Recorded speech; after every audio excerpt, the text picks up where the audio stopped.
Baik, kenyataan daripada CrowdStrike itu antara lain juga disambut oleh kenyataan oleh Menteri Dalam Negeri Australia yang menyatakan bahawa kerajaan Australia sudah pun berhubung dengan CrowdStrike untuk menyelesaikan isu-isu berbangkit terhadap perkhidmatan kerajaan dan juga perkhidmatan lapangan terbang antarabangsa. Begitu juga dengan United Kingdom, dilaporkan oleh Reuters dalam komunikasi yang berterusan dengan pihak CrowdStrike untuk mengatasi isu-isu yang berbangkit susulan daripada gangguan ini, termasuklah terhadap aplikasi sekolah yang mana ia merupakan aplikasi yang digunakan oleh ibu bapa dan pelajar termasuk guru untuk kemaskini aktiviti-aktiviti sekolah dan juga gangguan terhadap sistem rangkaian sistem keselamatan awam di United Kingdom iaitu NHS National Health Service. Untuk memberikan sedikit gambaran lanjut berkenaan dengan bagaimanakah sistem gangguan terhadap sistem cyber khususnya kepada perniagaan, kita bersama dengan Mr. Ruben Theva yang merupakan pengarah di IshanTech Malaysia Sdn Bhd. Mr. Ruben, mungkin boleh mulakan di awal ini untuk memberikan kita kefahaman berkenaan bagaimanakah gangguan ini memberikan kesan khususnya kepada perniagaan dan perkhidmatan-perkhidmatan penting dalam perspektif pemain industri sendiri. Mr. Ruben. Betul. So, pada pandangan saya, insiden ni it's not a hack or a cybersecurity incident, it's more of a technical glitch, right? So the impact here, it's a massive impact, especially when flights are being grounded, train services not working, stock exchange down, TV channels offline, emergency services down, hospitals are struggling. So it's a massive impact. Then if you look at in terms of financially, a lot of organizations, corporates are actually impacted with this blue screen of death issue, right? And we cannot blame anybody because end of the day it's more of a technical glitch that's happening, right? So though macam CrowdStrike, they've come up with a rollback feature and all that, the impact I'm seeing here is how quick can we recover, right? Sebab kebanyakan company corporate user they lack the required access rights to perform the workaround that has been published and has been advised, which means IT administrators have to manually intervene and help users in the organizations to bring their machine back up and running. So this is going to cause delay in terms of operations, right? So it's going to be a big impact, big loss in terms of financially for organizations and also for people to do the daily operations. Saya rasa macam like even locally pun kita dah experience like in especially in KLIA, KTM, even our postal service all facing similar issues. Tetapi dalam kita memahami praktis dalam industri, bila kita nak update software khususnya untuk syarikat penyedia penyelesaian berkenaan dengan keselamatan cyber, adakah memang praktis yang biasa digunakan ialah bila nak update ataupun kemaskini, kita update semua sekali, bukan update secara berperingkat untuk pastikan bahawa kemaskini tersebut berjalan dengan lancar. Bukan berbanding dengan kita buat kemaskini secara one off semua sistem. So kalau okey, semua okey. Kalau tak okey, semua tak okey. Berikan kefahaman kita berkaitan dengan amalan terbaik dalam industri kita, Mr. Ruben. Alright. Okay. Amalan terbaik ialah mula-mula kita kena test dulu whatever patches, whatever update kita nak buat sebelum kita roll out. Right? And then kalau kita, when we look into corporate users, organization-wide, right? Especially when you have large organization. Instead of pushing an update across all your devices, you need to test it with a small group of machines in different applications running, right? To ensure there is no technical glitch as such. What's happening right now will be happening. So best practice is always to test it out before rolling out. So what I feel here is probably it was not carried out according to the standard practice lah. Tapi bagi sebuah syarikat lapangan terbang Malaysia sebagai contoh. Kita bergantung kepada satu sistem, operating system, tapi dengan pengalaman yang berlaku hari ini, adakah maknanya kita perlu bersedia dengan alternative system? Kalau satu sistem down, dan kita boleh gunakan sistem alternatif ini untuk memastikan perkhidmatan itu berjalan dengan lancar. Adakah itu boleh dilakukan ataupun sukar untuk diimplementasi dalam konteks perniagaan dalam dunia sebenar, Mr. Ruben? Okay. Actually, typically, amalan yang paling baik ialah untuk have high availability, which to have two systems, one active, one passive as a backup, right? So, contohnya dalam situasi ini, right? Sekarang apa yang kita perhatikan, isu ini terjadi pada most Windows operating system, right? So, logically sekarang, because of this, we can learn something new where instead of only depending on one operating system, our backup should be on a different operating system. Contohnya, sekarang if we have our critical applications running on a Windows platform, we should also have an idea to run our backup on a Linux platform. So, there is always a backup. Kalau Windows affected, you have your Linux to be up and running. So, that would minimize downtime. Dan untuk itu, kita kembali bersama dengan Mr. Ruben di talian ketika ini. Encik Ruben mungkin boleh kongsikan juga sekiranya kita belajar daripada apa yang berlaku hari ini, bagaimanakah ia akan mencorak tindak balas dan juga sikap pengguna apabila menggunakan sesuatu perisian. Adakah lepas ini kita akan lebih berhati-hati untuk menggunakan Windows sebagai contoh? Kita akan lebih memilih Mac kerana Mac tidak terkesan dalam insiden kali ini. Pada masa akan datang, kita akan bergantung kepada institusi perbankan yang ada track record yang baik dari sudut penyediaan perkhidmatannya berbanding dengan institusi perbankan yang sikit-sikit aplikasinya tak jalan. Sikit-sikit ada isu berkaitan dengan transaksi kewangan. Apa yang akan berlaku selepas ini susulan daripada apa yang berlaku hari ini? Okay, so basically kalau kita perhatikan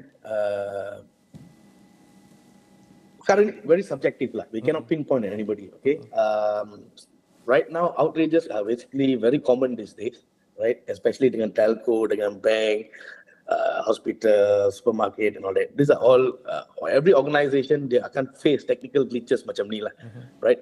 Tapi it is from this apa yang what we learn is to always test before doing a massive rollout.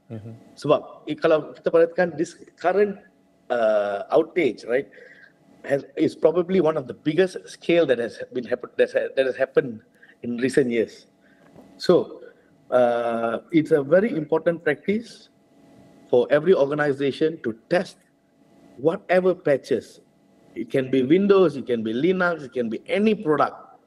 Right? It does not mean only particular product, one product. It can be any product because dalam industri ini kalau kita cakap pasal software keep evolving. Setiap kali ada version baru, right? Sebab you talk about cyber threats, it keeps evolving. So the particular software has to also evolve based on what are the current trends of the cyber threats. Okay, the lesson learned here is to roll out within a small pool of machines, test machines, before you can actually do a rollout to the entire production. So, I think most organizations should practice this. Do not do an auto update, especially when you have more than 1,000 users, 2,000 users. You are running on critical infrastructure. Auto update should not be a feature that is enabled, but it should be something tested by the admin before even being rolled out. That's my opinion. Ya, tetapi ini mungkin soalan yang sedikit peribadi apabila cuba untuk memahami tindakan oleh syarikat-syarikat penyedia perkhidmatan yang berkaitan dengan digital dan juga berkaitan dengan cyber. Antara general wisdom yang sering dikongsikan di media sosial ialah untuk coding, if it works, let it works. If it doesn't work, you try to make it works. Whether you understand how the coding works, as long as it works, then let's just proceed with that options rather than you trying to tinkering and try to make the coding lebih ringkas, more precise. As long as it works, then it works. persoalannya, adakah benda itu berlaku dalam perniagaan-perniagaan dalam Malaysia sebagai contoh? Maknanya perkhidmatan yang dikongsikan kepada pengguna, dia berguna, dia berfungsi, memenuhi keperluan dan kehendak ia ditawarkan, tapi di bahagian back end itu ada sesuatu yang tidak selesai dalam konteks keselamatan cyber itu, Mr. Ruben. Okay. Honestly, masa saya belajar, saya buat macam tu. So it happens when you're studying, right? When you move into your corporate world, it's totally different. So that is why, in fact, if you look, even our country, we have actually emphasized that bila we do any coding or anything like that, before even we go live, before we go into production, this is something which is good that has been implemented throughout our country. You know, it's a part of the policy set by our national like NACSA and all that, right? Is to ensure you do secure coding, you do a proper vulnerability assessment and penetration test on your particular application sebelum dia boleh pergi live. So it's already become a necessity. Dulu dia luxury.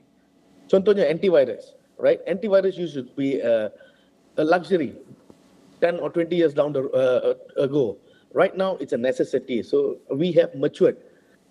Most corporate organizations, public sector, private sector, we have actually matured and we look into this as a very important thing.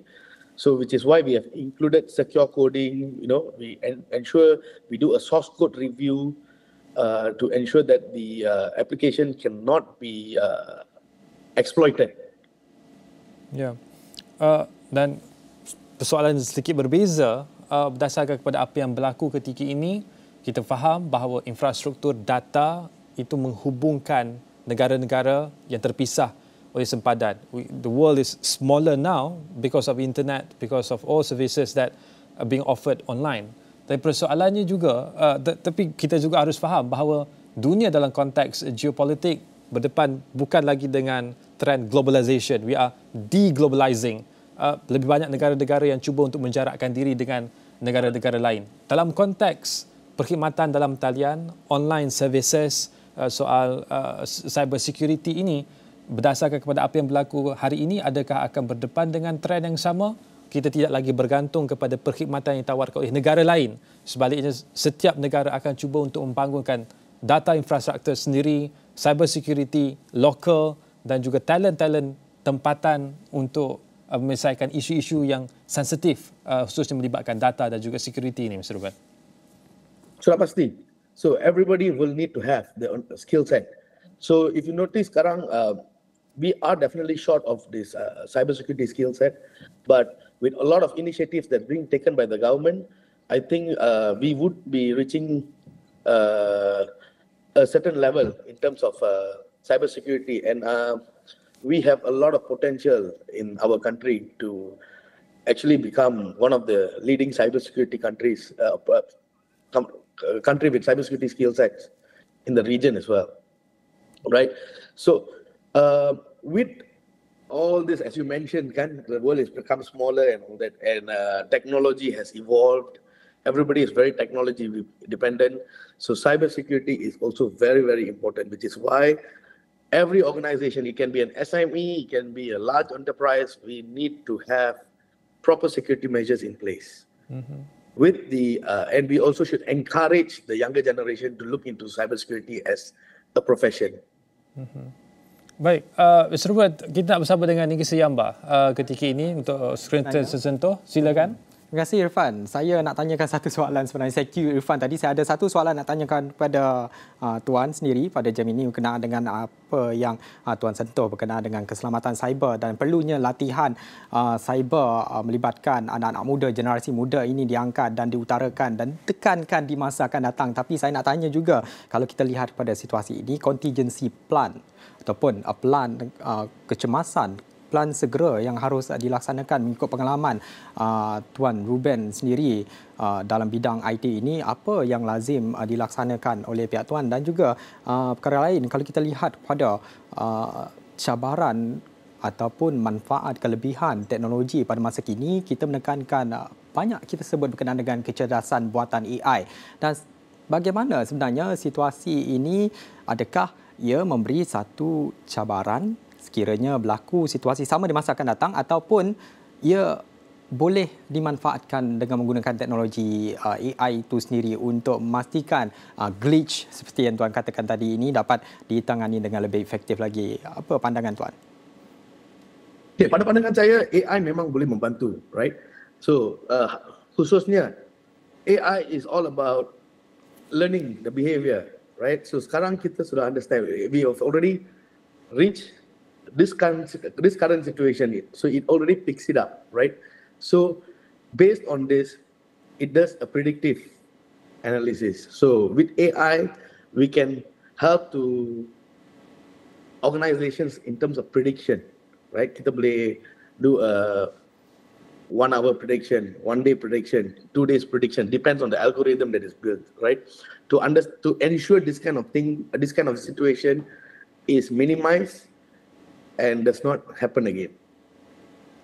So AI memang boleh membantu dalam to curb this kind of situation from happening again.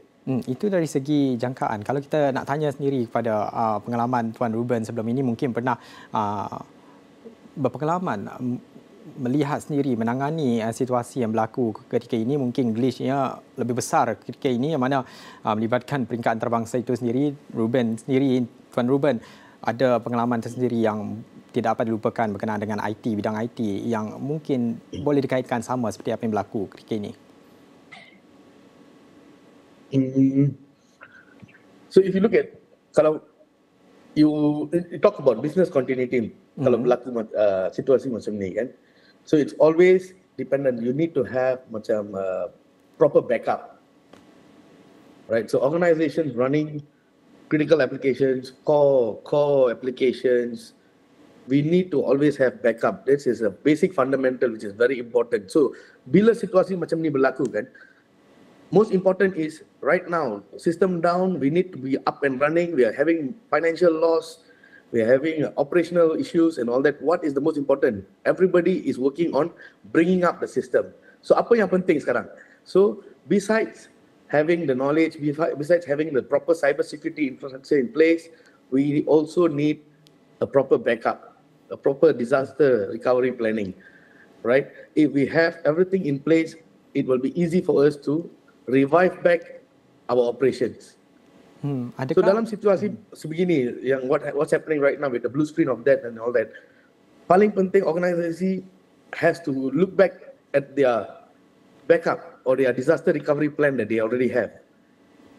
So we need to come up with a proper guideline, proper disaster recovery plan, and how do we actually recover this kind of a situation. So based on my experience, we have encountered something like this, but thank God we had proper backup solutions in place. We managed to bring up our system within a few hours itself.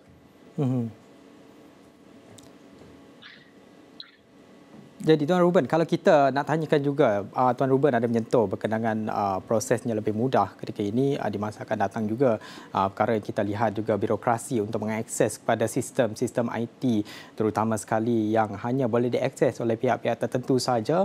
Kalau kita bercakap dengan berkenaan dengan mengendali sistem IT dan juga cyber security di peringkat kebangsaan, di peringkat nasional itu sendiri, adakah Tuan merasakan prosesnya agak sukar ataupun ianya tiada masalah sebenarnya di Malaysia ni sekiranya berlaku situasi teknologi glitch, cyber glitch seperti ini?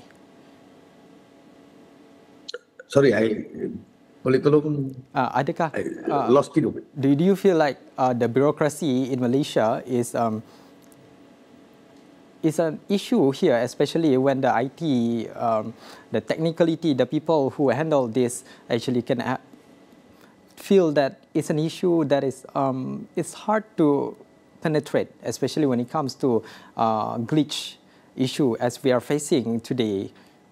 So, well, what I feel is it all depends back on the policies and all that, right? So if with the glitch that's happening today, if we have proper guidelines, we have proper incident response, we have proper emergency response team in place, it is not something that is we are unable to handle, but we can definitely handle it. most importantly is governance, and also we have to seriously look into implementing the necessary measures, not putting it as a paper, not putting it as just like a guideline, but we have to implement it across the organization.